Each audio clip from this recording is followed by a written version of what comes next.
Starts right now. Hello and welcome to Africa 54. I'm Chamberlain Uso at Channels Television here in Lagos. I'm joined by Vincent McCurry at Voice of America in Washington. Well, thanks a lot. I'm Vincent McCurry at our global headquarters in Washington, D.C. Happy to be with you again for another edition of Africa 54. Let's start off with a look at West African efforts towards reducing arms proliferation. Chamberlain Uso in Lagos brings you that story. Yes, the Economic Community of West African States, ECOWAS, in collaboration with international organizations and governments such as Germany, is training security personnel in West Africa and beyond on tackling the proliferation of small arms and light weapons by unauthorized persons. The aim of the training is to build the capacity of security forces in the region. Channels Television's correspondent Chimeze Nyocha compiled this report. Over the years, security forces in Africa have been working with regional and international organizations such as the Economic Community of West African States, ECOWAS, and the United Nations, as well as foreign governments, to tackle the proliferation of small arms and light weapons. The latest effort is this capacity training for military personnel from Nigeria and other African nations to checkmate the security threat posed by unauthorized arms dealers. First, we will train a class of armament and ammunition depot commanders from various ECOWAS member states. At the end of each course, we will select the best students to train them 3 continuation courses by regional TSSM instructors. With the help of our modules, these instructors should then be able to carry out TSSM training in their own, both on national level and, if required, within the framework of the ECOWAS. According to security experts, the outbreak of conflict in parts of the continent, as well as activities of armed groups such as Al-Shabaab and Boko Haram, has contributed to the rise in illegal arms. ECOWAS commends Nigeria's commitment towards the training. Yagi is one of these facilities that Nigeria is putting at the disposal of many Africans who come in between in the area of peacekeeping. But on this subject matter particularly, we want to thank the Nigerian government for accepting to identify a center in which, for the next 5 years, training will be conducted in the area of sovereign management to improve the capacity of our military and our armed. Another representative of ECOWAS stresses the need for member countries to reinforce their national capacity in order to address the problem in the region. This intervention is specific to strengthening the official stockpiles, but like you know, the ECOWAS Commission has a convention on small arms and light weapons. It's a legally binding instrument which all the member states, the 15 member states in the region, are complying with the key provisions of the convention. International cooperation remains a viable means of solving global problems. The German ambassador to Nigeria sees the engagement as an effective approach.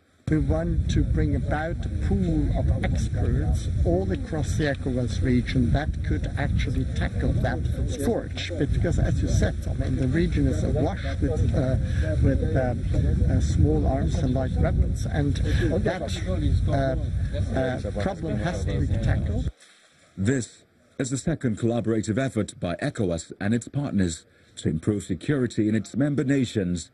With such training on a regular basis, the security forces are expected to be equipped to secure the national territory of their respective countries. All right, joining us now for more on addressing the problem of illicit weapons in the West African sub-region is a security expert, David Otto. He joins us via Skype from London. Thank you for joining us today on the program, David. Thank you very much for having me. All right, so for the most part, arms proliferation is fueled by global problems such as terrorism and insurgency. How significant would you say is international collaboration in addressing the influx of small arms and light weapons in West Africa? I think the proliferation of small and light arms in West Africa is quite significant. As you mentioned terrorism and insurgency, but in West Africa, we've seen an increase in electoral violence as a result of small arms, criminal group, militias. We talk about secessionist movements, drug trafficking, and all that.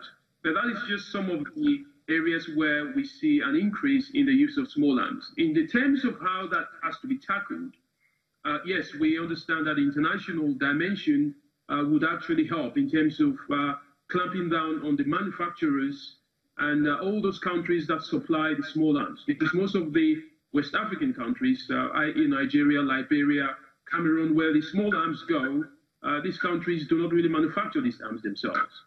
So we need that international intervention in that aspect.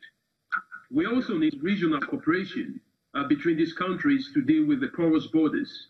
And then from the national point of view, within each and every West African country, we need to see a lot of capacity building that would involve the local communities having a lot more awareness and dealing with these issues at the very grassroots. So they're kind of multi-stage and multi-level interventions that would actually enhance the international capacity. Well, interesting point about that cooperation bit. But when we talk about illicit arms trafficking, one of the other factors is terrorism financing, which seems to be a huge challenge. How can West African countries come together to identify those behind this in terms of the funding and impose appropriate sanctions with a view to dealing with it? Of course, as you rightly say, the first thing is, first of all, to be able to identify the various areas where terrorists, and all that insurgency groups raise finance from. Money is the blood route. And if you want to be able to defeat a terrorist organization, or indeed any other organization, then you've got to be able to remove their means of raising funds. Now, the way that these countries in Africa can do it is to identify the various means and methods that each and every country and each and every terrorist organization uses to raise funds in its environment. Once you've been able to do that by gathering enough intelligence, then you can share that intelligence by creating some kind of a regional hub that each country would be able to learn from each other's challenges, and thereby sharing information and coming together to be able to deal with that. So it is all about cooperation and coordination, but first of all, each country has to identify how these organizations raise their funds based on their local dynamics. Now, in terms of policy, earlier this year, Nigeria set up a committee to strengthen the powers of the Presidential Committee on Small Arms and Light Weapons, PRESCOM. How much has been achieved so far at this, and what more would you recommend be done? Of course, they made a very good step in terms of the PRESCOM. But what they've done is they formed what you call the NATCOM, which is the National Commission. And the aim of that National Commission is, first of all, to bring all the member states together to interact. And by interaction, what they mean is to kind of discuss the various threats and the various ways that they can be able to deal with the proliferation of small arms and light weapons. Now, by doing that, they would have what you call information sharing mechanisms in place. And once you have that information sharing mechanisms in place, the next step that the National Commission is encouraging is the promotion of best practice within each and every country. So we're still to see how this is going to work in practice, but the framework looks good. But, again, it comes down to the implementation and the follow-up. If this is done, and if, a big if, then we would see some kind of a cooperation and coordination, but not just that, but an understanding of the ways by which, these small and light weapons get into these various countries. All right, then, David Otto, security expert, thank you for talking to us today on Africa 54. Thank you. Well, I want to know what you think about Africa 54 and the stories we cover. Join the conversation on Facebook. The address is Africa54. Check out our headlines 24/7 on voaafrica.com. Coming up, young entrepreneurs in Nigeria will meet an artist who enjoys the opportunity art gives him to express himself and earn a living.